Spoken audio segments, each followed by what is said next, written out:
Hi, I'm Randy Char, President of Las Vegas Sotheby's International Realty. I bring over 25 years of experience in this industry. We're about to take you on a journey of an elevated Las Vegas lifestyle.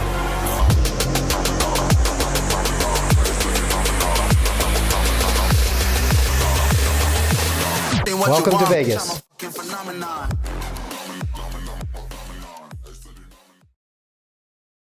Sam, good to see you again. Good to see you too, Randy.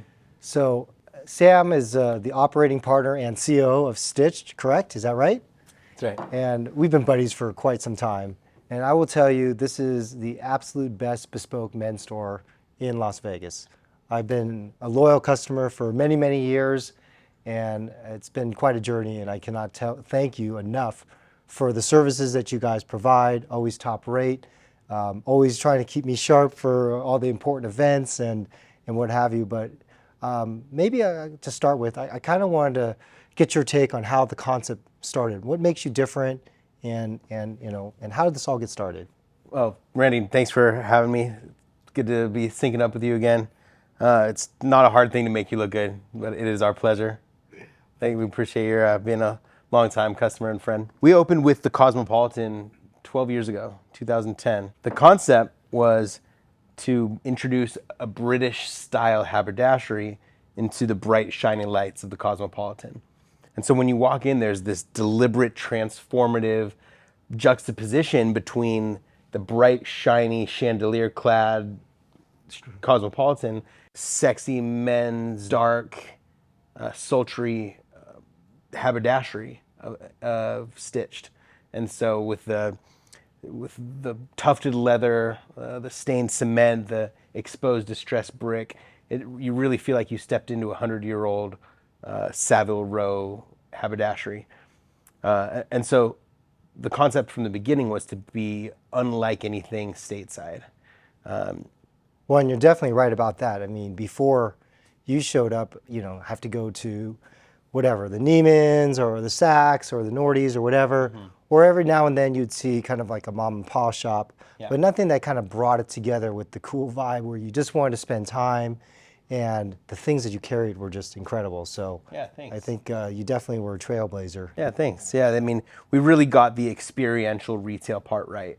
We're living in a time when fast fashion like Zara and H&M are booming, and online commoditization like Amazon is booming.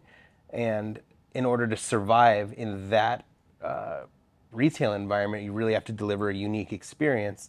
And with our Scotch Locker Lounge, our approach to styling, not selling, and we really want men to come in and enjoy themselves. And indeed, our best customers come hang out more than they shop, and there's no better testament that we've created a place where men like to spend their time. So we're really proud of that. Yeah.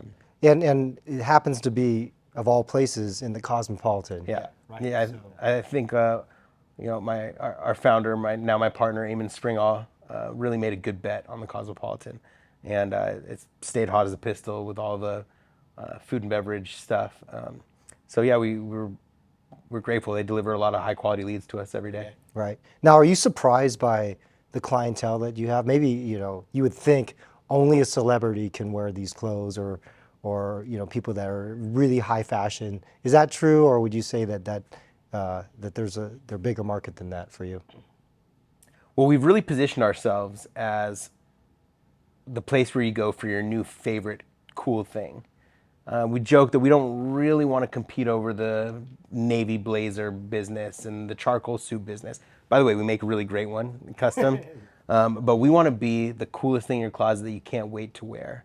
And Vegas and the Cosmopolitan is a really good place for that. People come with a desire to do something a little different. And so we're constantly pushing people right there to the edge of their comfortability and delivering their new favorite thing. That's sort of where we want to be.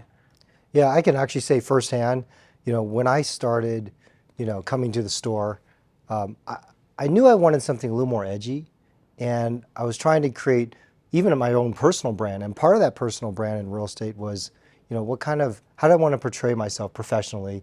And if I was speaking on a panel or was seeing a high profile customer, what could I wear that didn't look silly and outlandish, but still had a little bit more edge to it than the navy blazer. More character, more personality. And so I can share with you over the years, personally, it's been great for me. You guys have challenged me to wear things I wouldn't normally do, and just stretch the comfort level, and it's great when it works out. So Sam, it's been quite an evolution for your store. I still remember when you and Eamon, way back in the day, you filled the store with phenomenal merchandise, and over the years, we've seen some trends change. Maybe you tell me, what's the evolution of Stitch been for you, kind of going back from the beginning? Yeah. When Stitch started, we really thought it was going to be an all custom business. And so I think the first lesson we learned really early was that there's this instant gratification that people need. People wanted to come in and wear something that night. So pretty quickly we started utilizing our custom clothing chops, our data, our experience to create a ready-to-wear collection. And that's really been the heart of our growth, is the stitched, the 4X collection. Our 4Xs, that's like our Nike swoosh. Now, are you talking just like jeans and shirts, on the run? Or are you also talking full? Yeah, so it actually started out with suits and sport coats and dinner jackets, and just making a ready-to-wear collection. So what we did was we really perfected our fit, and then we custom designed an entire collection, and we sold it out really fast. Now we do that 4 times a year, and so when we have inspiration, we can take something from idea to sales floor in about a month. That's really unique to our market. It lets us, if we want to have, if we're inspired by a neon green tuxedo at the Grammys, we could make our own version of that and have it in store pretty quickly. That's actually what Zara and H&M do so well. We're one of the only ones doing it on the high-end luxury men's suiting side. So that transition from bespoke to ready-to-wear, that was the first key transition. Around the same time, we were learning that the suit market was really becoming a sport coat and jeans market. And that was the look that a lot of people who, that's kind of where the suit market was going. And so that's really when Eamon brought me in first, was to add a more diversify the offering in a more casual way. And that's when our denim business started booming. Now it's more of a non-denim business where Paige and Joe's make these great stretchy pants that kind of look and feel like a trouser, look like a trouser, feel like a stretchy jean, that kind of idea. And I can definitely say from firsthand experience, it was like when Paige came along, I couldn't believe that you could actually wear a pair of jeans that like secret felt like Lululemon for women. Like, why can't guys have that too, right, Sam? So when we had that, I'm like, okay, now I have everything in Paige. And by the way, if I have a few steak dinners in a row, I'm okay still. I can still hang. Well, the dirty little secret about Paige is that they perfected that fabric for women and realized before the rest of the market that men wanted them too. So it's not rare that a trend comes from women first to men, whether it's a textile like stretchy jeans or colors. Right. But yeah, that really happened. And then I also was introduced, you mentioned the sport coat and jean kind of look, maybe some of the unconstructed suits that just feel great. And I think a lot of people, especially with like the rise of fashionable sneakers, right, in place of loafers or formal shoes, now you can actually feel comfortable walking around. It's acceptable even when you're going to a more formal event. Yeah. Do you agree with Yeah, that? you're definitely right. I think that was all part of that same story of the casualization of the business world, for one. I mean, the tie also. The tie went from business uniform to sort of sartorial option. It was something that you could wear as part of your ensemble, but you really didn't have to anymore. And then dress shoes went the same way, where you no longer really have to wear dress shoes because there's this high-end sneaker market that kind of have a premium leather upper and a comfortable sole. Yeah, that was happening all at once. And now T-shirts with sport coats. We're both wearing T-shirts and sneakers with our suits. And then we didn't plan it, but this is I think we really encapsulate how the market's moved. And I think the other biggest trend that deserves mention is the blurring of the lines between luxury and streetwear. For many years, streetwear was kind of an urban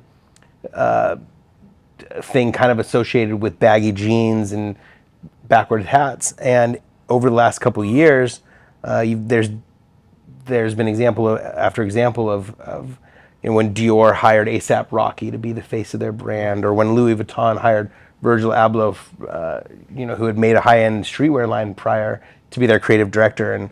And so now what you're seeing is things like ripped jeans with a sport coat, or big chunky glasses with a suit, and all these things that used to be kind of a specific look are now, and just walking into a Louis Vuitton or a Gucci, it's unmistakable how it looks like, how the lines of streetwear and luxury have blurred. And so from a Stitch perspective, that has included ripped jeans and paint splatters and hoodies and all these things that are a little bit more weekend lifestyle, or something for the guy who can't yet afford a bespoke suit but would love a pair of Page and a fashionable hoodie, or this type of thing. So I think that's the last big trend that deserves mentioning. It was interesting actually. The Virgil shoes, the Louis Vuitton shoes, they actually were auctioned off at Sotheby's in New York. And when I learned about it, I actually called and like, hey, can you hook me up with a pair of these Virgil shoes? And he's like, we can tell you when it goes on auction, but there's only a limited amount. And they were priced between $5,000 and $10,000. Opening bid, or like? Opening bid. And so I thought, well, maybe I won't wear them, but sure be nice to have a pair. So I bid on them. And then sure enough, within a day, their estimate of where they thought they would go were 4X. They were into the $40,000, $50,000 range. And I'm not talking just the 8, 9, 10, 11s. It's like the kid size. The fours and the fives that they had were sold out like that. So it shares with you just the thirst and what people are willing to spend on this. Yeah. And the hype culture. The hype culture. And, Yeah. and for some of us, sure, if you want to wear the Balenciagas or the Balmains or whatever, those are great.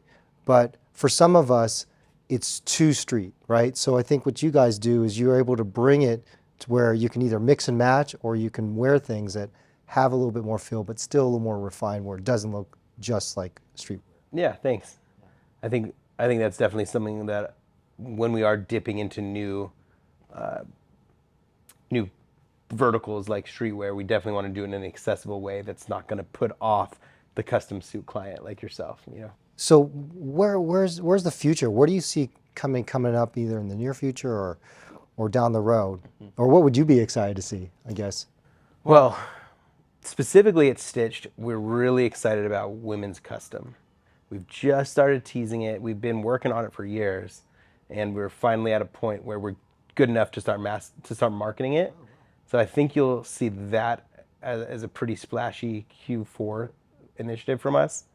And what type of women's wear would you start with? Are you talking about Women's custom suits? Suits. Yeah, and there'll be some options of skirts and trousers and stuff. But yeah, we're sport coat and bottoms. Interesting. Yeah, and that'll be more of a made-to-measure offering. Made-to-measure and custom are commonly mistaken. Saks and Neiman, they offer made-to-measure. It's where you're basically taking measurements and then matching it to the nearest pre-existing pattern. What we do is proper custom, where we cut a unique, where each pattern is unique to your body. And while you're on that topic, how important is fit? I mean, obviously, a lot of people, there's great cloths. In fact, many of the designers share the same fabrics from different warehouses, right? But it's how they put it together and how it fits that makes a difference. Yeah, that's absolutely right. So the fit is really key, and the subtle part two to that is what's inside. So in between the fabric you see and the lining you see is the canvassing. And that's really what separates a premium suit that will wear into your body with a kind of a cheap fuse suit that just kind of looks like that looks a little cheaper, Fantastic. Yeah, so women's is one thing we're really looking forward to. And then stylistically, plaids have dominated. I mean, men's trends move fairly slowly, and plaid sport coats and checkered suits have been around forever, but really enjoying a moment over the last decade. Something I'm excited about from these last trade shows that we're buying in for 2023 is what I'm calling textured solids.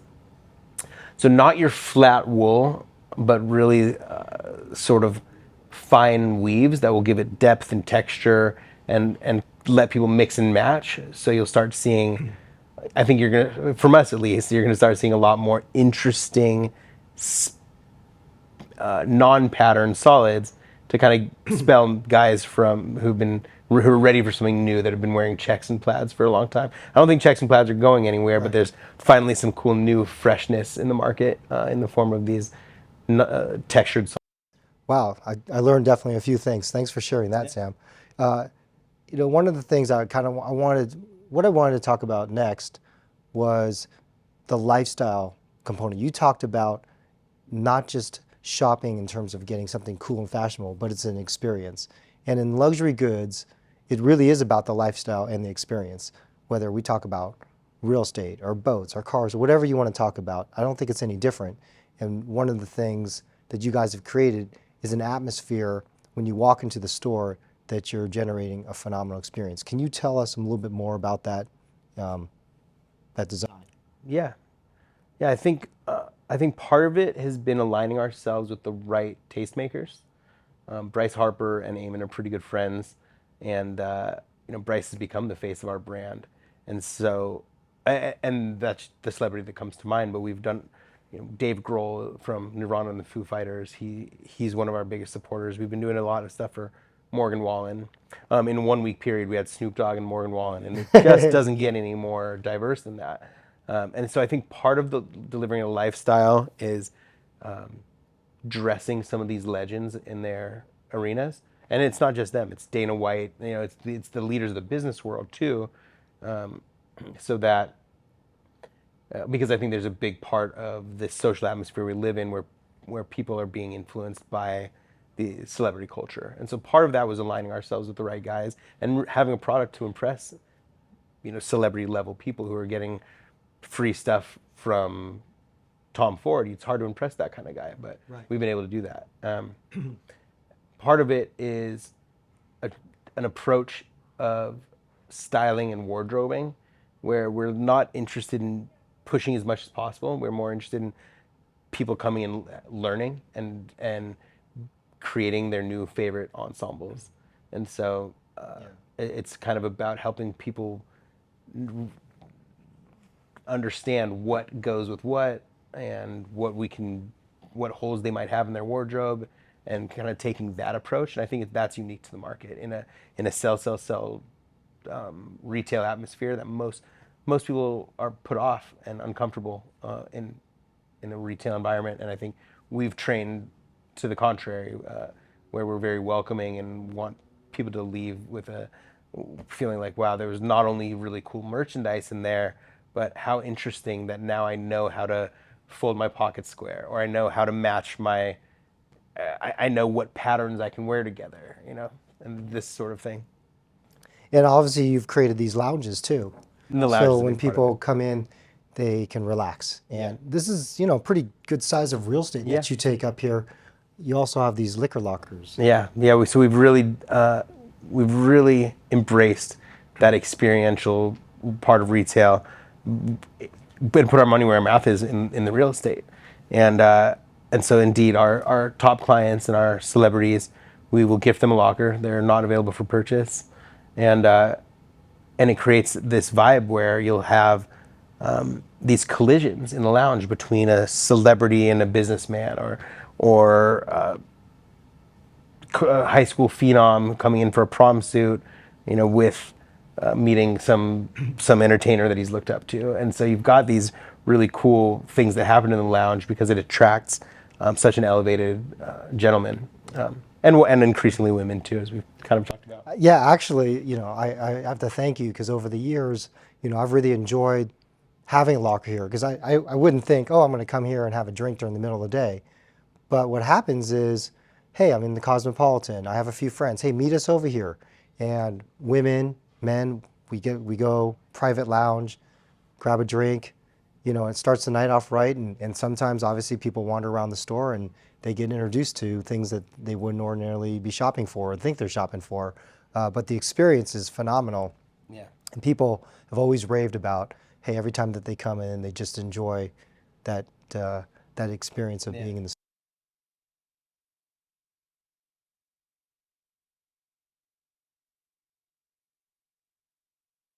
Lounges. It's really quite. Absolutely. So, moreover, beyond that kind of the vision that Eamon had and the design aesthetic, uh, what separates us from like a Saks or an Neiman is that we're buying for that store specifically. When you get to kind of corporate retail, there's maybe a little bit of tweaking at the margins, store to store, but what you've really got some buyer in New York making decisions about what's coming to Vegas at Saks, and so we really are tailoring and making buying decisions every day, every week that are specific to what's working. And when we identify a trend, maybe it's this terry cloth polo thing, we'll sell through the 2 colors we got, and we're not scared to buy 12 more colors immediately. We're so dynamic being at the size where we are that we can make these decisions on the fly, and so people really feel like it's accurately feel like it's tailored for the Vegas market. I mean, didn't you say it literally you could turn a concept into an actual product on the floor Yeah, within a month. within a month? Too, if it's crazy, yeah. When you're buying in retail, and I remember working in retail at some of the big stores back in my early years, and the buying decisions that were made were like 6, 9 months or even a year out before you'd ever see it on the store. Yeah, that's right. That's right. So, do you remember what first brought you into Stitched? I do. I was beginning to build a brand in real estate and in kind of the luxury space of real estate specifically. I wanted a look that was unique, that I could go into, sure, I could go in and buy like an Armani blue blazer or suit, but that really wasn't me. Like, no, Too cookie what cutter or I, something. yeah, I always thought of myself as somebody that wanted to have kind of a sense of personal style, let's just say something that I would feel comfortable with, that had a little bit of pop, more so than just kind of the boring suits looks. And I also remember when I came in, I said, "Listen, I'm gonna have an open mind. I generally have a lean towards gray profiles, blues, blacks, those are the type of things, but let's go with a little more color. Let's go with some plaids and those type of things." And I remember the first suit that I got was what they called a shark skin suit, right? It was blue and black, and it was unconstructed on the inside, and it felt like I could like literally run in it. But yet it looked so sleek, it had like a slight sheen. I could dress it up, like it was all year round.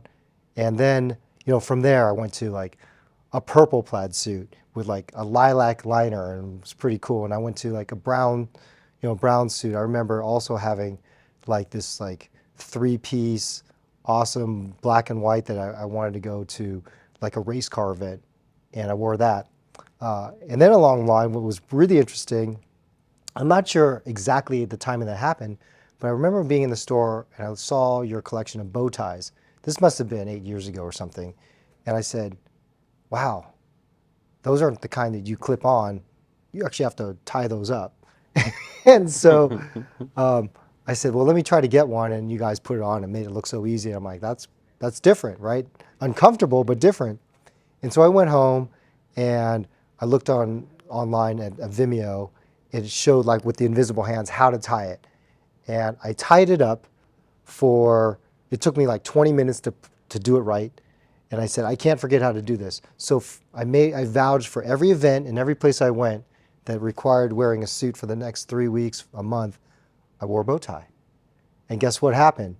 I wore a bow tie, I got used to it, and then a couple months later I didn't wear a bow tie, and someone said, hey, where's the bow tie? And then I did enough photo shoots where they expected it. And then over the years, I became kind of like the bow tie guy with a fancy suit or a cool suit. So it's interesting how that evolved. Yeah, and I really feel like you've sort of use us as like a special event resource too. Absolutely. Like you host, I feel like you're constantly hosting this or that, or showing up at a big gala, and I feel like that's really where we've become an asset for you. Well, one of my passions in life, honestly, is to actually help recognize others. And so if I have an opportunity to MC an event or to host an event or even talk about the things that I'm passionate about, which are luxury, goods, real estate, of course, or fashion, or giving back to the community, those are the type of things that just really excite me. And so when I get up there, I love to look. It just makes me feel great to have that unique look. And you guys have always provided that for me. Well, we're glad to do it. Absolutely. Thank you.